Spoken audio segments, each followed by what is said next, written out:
Hello one and all, it's Phil aka Philodoxical and welcome to the video.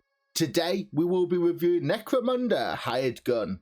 I don't want to keep you too long, so let's jump straight into this. Released in June this year, Hired Gun is a first-person shooter set in the Warhammer 40,000 universe that sees you taking up the mantle as an elite mercenary who is thrust into the middle of a shadowy conspiracy that threatens not only Necromunda's underworld, but Necromunda as a whole. Luckily for you, you are not alone as you seek to uncover the truth about who is pulling the strings from behind the curtains, and you will be accompanied by your trusty combat hound and a mysterious benefactor who simply wants to help. If that sounds a bit sus, then you would be right, but I'm not going to do too many spoilers. Where would the fun be in that? Before we get started, you may be asking, what is a Necromunda? Necromunda is not so much as a what, as a where. And the where is a heavily industrialized planet that produces countless resources for the Imperium of Man. Dominated by warring factions, Necromunda is split into two. The Underhive, which is a brutal, cutthroat realm of villainy and scum. And the Spires, a more luxurious, but no less dangerous place, full of villainy and scum as it houses the planet's politicians and more well-to-do citizens. Hired Gun is available on PlayStation 4, PlayStation 5, Xbox One, the Xbox X and S, and Windows PC. If you want to tackle the main campaign head-on, the game will take you roughly 8 hours to complete, give or take depending on your chosen difficulty. However, throughout your journey you also have the ability to tackle optional side quests and take on additional bounties to earn credits to help upgrade your gear. Completing these can definitely double your playtime as the side missions continually change and evolve and come in various difficulties, with each difficulty having its own set of physical rewards like new weapons and unique items. The higher the difficulty, the more you are paid, and the better the quality of the gear you can recover and use in your main campaign.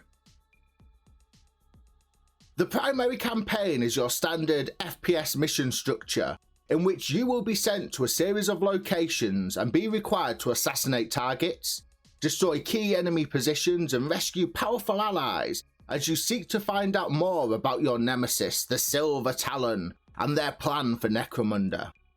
For each of these missions, you will be ranked on aspects like your completion time, accuracy, and the variety of ways in which you took out your targets, allowing you to earn rankings similar to that which you might see in Resident Evil or Devil May Cry games. For example, you can earn anything from an S to a D rank for each of your ranked elements, and then, when you've finished, you will be provided with an overall score based on the average of the elements combined. In addition to the main campaign, there are also various assassination contracts, wave defences, and search and destroy missions you can undertake to earn extra credits, all off of the bounty board. These are ranked in the same way as the main missions and allow you to gain favour for specific factions depending on who you choose to fight for. Unfortunately, it doesn't appear that gaining the favour with a specific faction brings any additional benefits at the moment, or if they do, they are barely noticeable. Personally, I think this is a bit of an oversight as it could have added in so much more depth and interest, but alas, we've got what we've got. As you might expect from the Warhammer 40,000 universe, Necromunda is infected with criminal gangs that come in all shapes and sizes. Whether it be the mighty Goliaths wielding huge melee hammers, fragile glass cannon psychers, or terrifying gene stealers, there's a huge array of enemies to face off against. But be careful. Just because you have fought a specific enemy type once does not mean they're not able to evolve and field variants with heavier weapons, powerful energy shields, and the ability to teleport around the map as you progress deeper into the Hives. The deeper you go, the more resilient your competition becomes. Hired Gun would not be an FPS without a considerable armory of weapons for you to use. Whether it be a simple pistol, assault rifle, designated marksman rifle, grenade launcher or plasma gun, There are so many weapons for you to pick up and use. In addition, you also have access to grenades, several deadly augmetic enhancements for your body, and close quarter executions which can eliminate most enemy units in a single, swift and ruthless show of force. You can indeed, whether it be your own physical attributes or the attributes of your Warhound, you can upgrade everything from your running and climbing speed to an ability that heals you for varying amounts, depending on your proximity to enemies when you kill them. There are even highly advanced augmetics, such as one that allows you to deploy a targeting system that increases your headshot accuracy for a short amount of time. One of my favourite aspects of the upgrade system, which is most noticeable on your Warhound, is when upgrading aspects of your Warhound that requires additional armour or augmetics. You can see the changes straight away on your Warhound's character or their model if you visit them near the bar. Although limited to a handful of pre-designed avatars, you can pick the gender and look of your mercenary.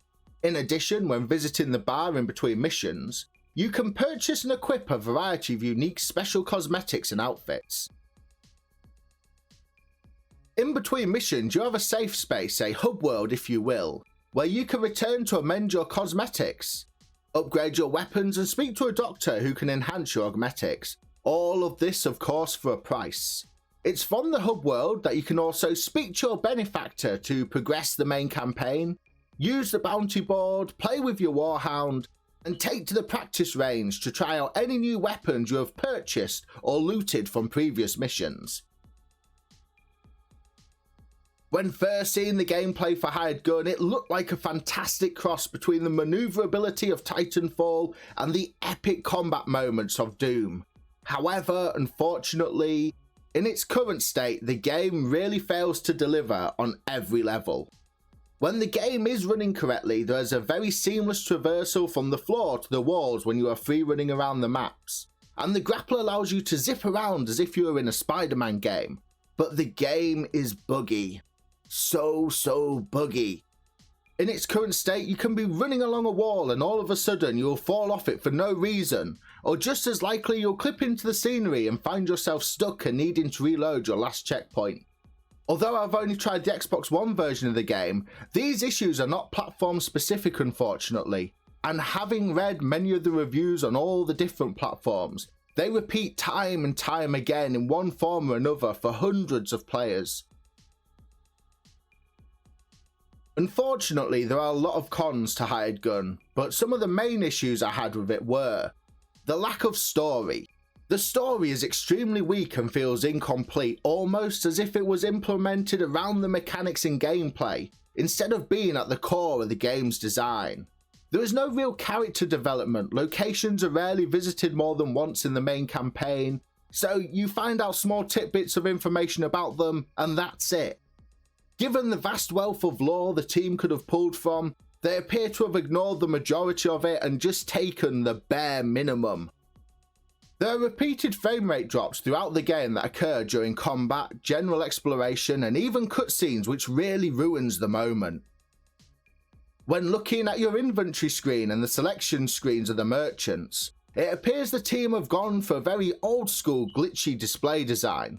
Although in theory this would fit Necromunda perfectly due to their outdated technology and lack of resources, the effect is poorly executed and makes the menus barely legible. While playing the game, I had a total of 15 game crashes, which really killed the mood and significantly impacted the progress I'd made in missions, making a playthrough feel tedious as opposed to immersive and fun. Having played Doom Eternal 2 and tried the game on 2 separate Xbox Ones, it appears that the issue was with the game as opposed to the hardware.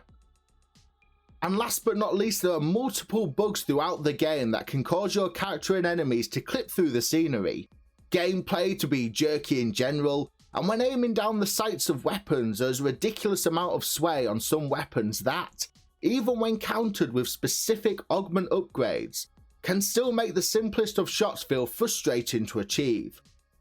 As a gamer who has seen many hardware developments over the years and played hundreds of games, it just felt as if the game had been rushed and that there was no real attention to the smaller details. In reality, although this may seem harsh, the game could honestly have done with another few months in development and playtesting before it was released. Unfortunately, there are very few pros to the game as it stands at the moment. When it does work, the scenery is beautifully designed, the character models look phenomenal, and the cutscenes can be very engaging and really get the adrenaline pumping.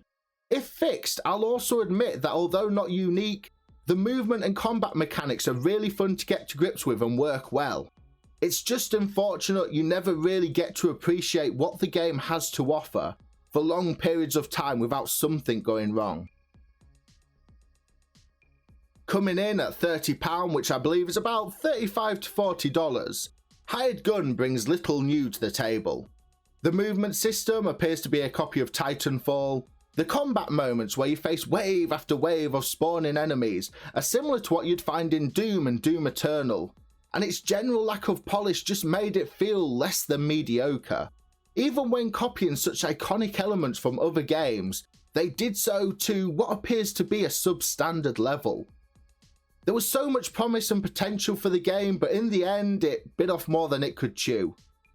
With some TLC and heavy work to rectify its many flaws and bugs, Hired Gun could be a fantastic shooter for those that are not too fussy about their storylines in games. But for a Warhammer 40,000 fan and FPS fans that like games that can deliver a little something special, you would definitely be better off saving your money.